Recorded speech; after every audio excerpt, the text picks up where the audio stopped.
আমাদের next contestant আসছেন তিনি ঢাকা থেকে, ইনফ্যাক্ট ঢাকাও নয় বাংলাদেশ থেকে বলা ভালো, ভৈরব কিশোরগঞ্জ বাংলাদেশ থেকে ফারজানা সাগের শশী।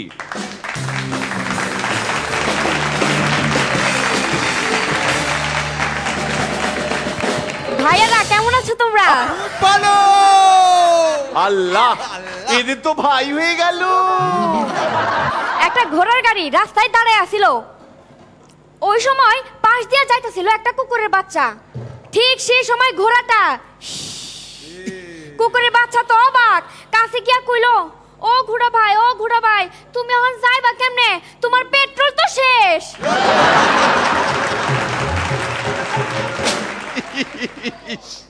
ক্যাঙ্গারুর বাচ্চা গাছের নিচে বৈশা শীতে থর থর করে কাঁপতাছে।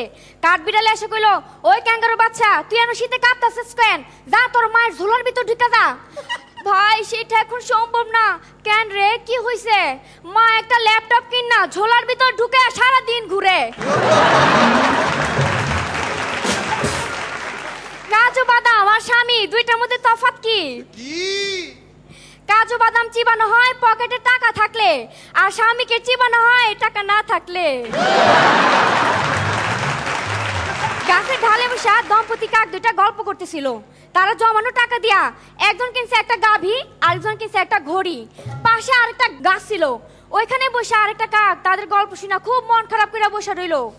পরের দিনে ঘটনা, এবার দম্পতি কাক দুইটার মন খারাপ, কারণ তাদের ঘড়িটার গাভীটা চুরি হইয়া গেছে।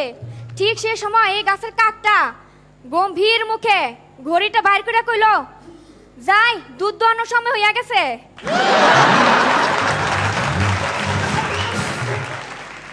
এক ছিল রাজা, একটা অভিশাপের জন্য এই রাজার রাজপুত্র কথা বলতে পারে না।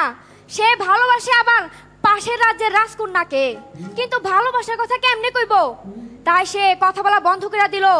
সে 5 বছর পর সে 5টা কথা নিজের অ্যাকাউন্টে জমা করলো। এবার সেই পাশের রাজ্যের রাজকন্যারে দাওয়াত দিল। দাওয়াত দিয়ে না কইলো, হে রাজকন্যা, আমি তোমায় ভালোবাসি। রাজকন্যা কি কইলো জানো? কি বললাম বুঝলাম না, আবার বলো।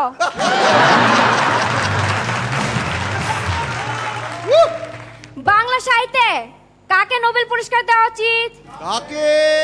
গরুকে, কারণ আমরা গরু রচনা রীক্ষায় সাহিত্য শুরু করি।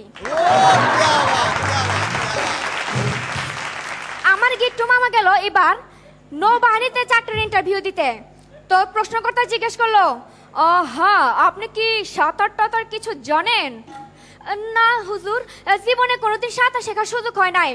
আপনার তো সাহস কম নয়, সাঁতার জানেন না অথচ এসেছেন নৌবাহিনীতে চাকরি করতে।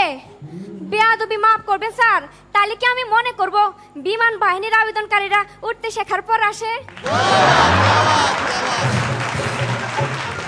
এবার চাচতো ভাই শান্ত তার বন্ধুরে কইল, দোস্ত একটা গল্প শুন। এক গ্রামে ছিল এক রাখাল, সে মাঠে গরু চড়াইতো। প্রতিদিন মাঠে গরু নিয়ে যায়। হঠাৎ মাথায় একদিন বুদ্ধি আসলো, বাঘ বাঘ করে চিৎকার করলো। গ্রামে সবাই এসে দেখলো মিথ্যা কথা।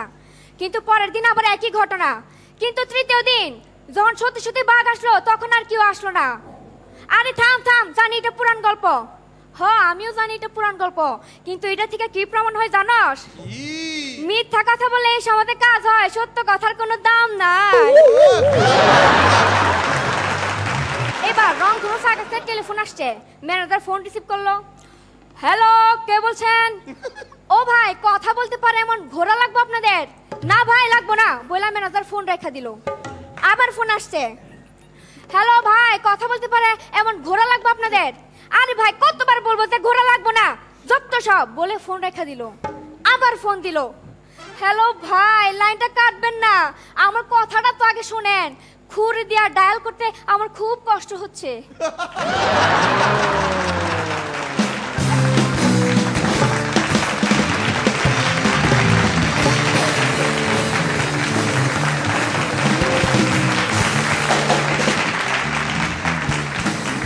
বাকিরা বুঝে গেছে। আমি শুধু কঙ্কনাকে বোঝানোর জন্য বলতে চাই, আমাদের এখানে এই অদ্ভুত অদ্ভুত রকমের অ্যানিমাল জোকস একমাত্র কিন্তু বলতো অর্ণব ফ্রম চন্দননগর, যে কারণে ওকে জঙ্গল বয়, টার্জেন বয় বলা হয়।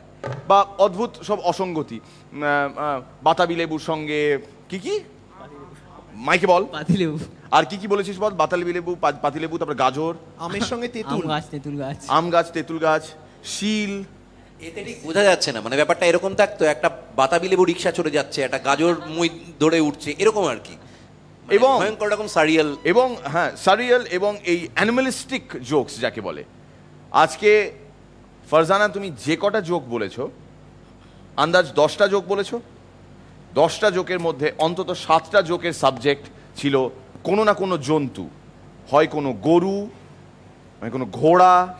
কার সাথে? আমির, আমি একটা কথা বলবো। হ্যাঁ, সবাই হয়তো জঙ্গলে থাকে না, একজন দুজনই থাকে, তাই বলে কি কারো কারো ঘুরতে যেতে নেই? না না, ওর আম্মি তো আমাদের উপর দায়িত্ব দিয়েছে না। না ঠিক আছে, বেড়াতে তো যেতেই পারে। না, ফালতু ছেলেদের সঙ্গে বেড়াতে যাবে না। আচ্ছা, হাতে যাচ্ছে কিনা সেটা একটা দেখ। কার সঙ্গে যাচ্ছে দেখো।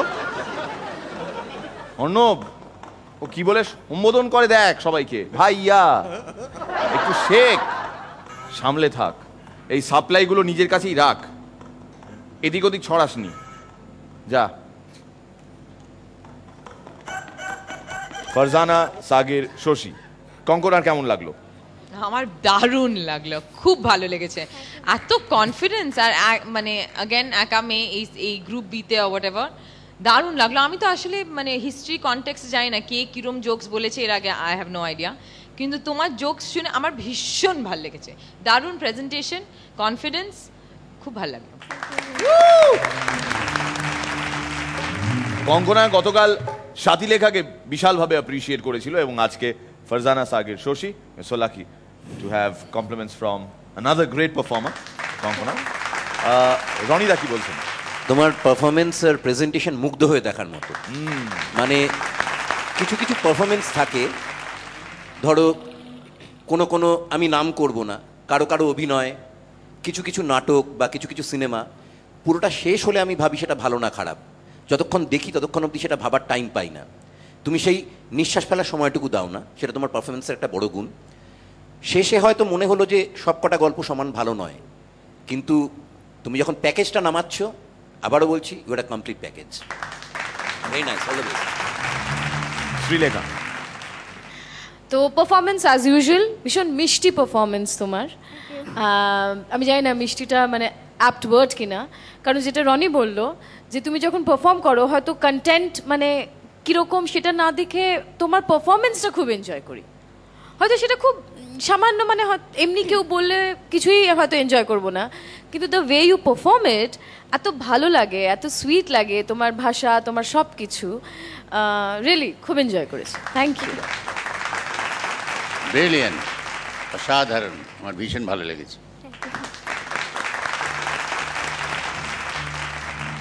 আমি কাউকে বেশি বেশি চড়াতে চাই না, কিন্তু এটা যদি তোমায় না বলি অন্যায় হবে, তোমার প্রতি অন্যায় হবে। যে মানুষটি বলেছেন তার প্রতি অন্যায় হবে, কেননা আমি তাকে কথা দিয়েছিলাম যে তোমাকে পার্সোনালি সামনাসামনি রেখে এই কথাটা বলবো। আবারও ফিরে যাই ওই 10 দিন আগের ঘটনা, এখন 11 দিন হয়ে গেল, আমার দিনটা মনে আছে। I remember it was the 21st, 21 তারিখ, গত মাসের 21 তারিখ আমি যখন লন্ডনে ছিলাম।